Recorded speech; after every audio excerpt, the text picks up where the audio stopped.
এই যে শোনেন, হ্যাঁ বলেন, শুনতেছি। আমি আমার দাদির বাসায় যেতে চাই, এখন কি আপনি কি পারমিশন দিবেন? পারমিশন কি আছে? আপনি দাদি আছে, আপনি যাবেন দাদির বাসায়। শোনেন না, আপনার জন্য আমার অনেক টেনশন হয়। কিসের টেনশন?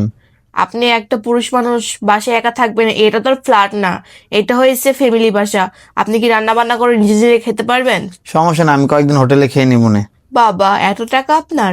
টাকার কি আছে, যেহেতু আপনি না না, আমি তো বুঝছি আপনার কথা শুনে, আপনার কাছে অনেক টাকা, হোটেলে খাইবেন। একবার তো কইলেন না কেন তুমি একা যাইবা, তুমি এক কাজ করো না, আমাকে নিয়ে যাও।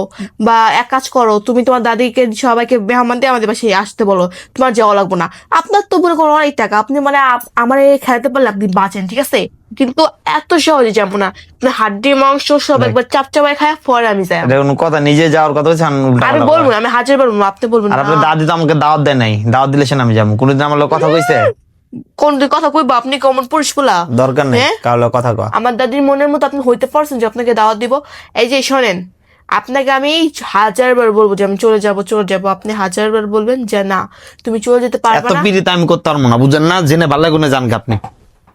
আমি না বুঝি না, মানে একটা আনরোমান্টিক বেটারে আমি কেমনে রিলেশন করে বিয়ে করতাম, কেমনে সে বিয়েটা করলাম এই বেটারে, আল্লাহ রে আল্লাহ।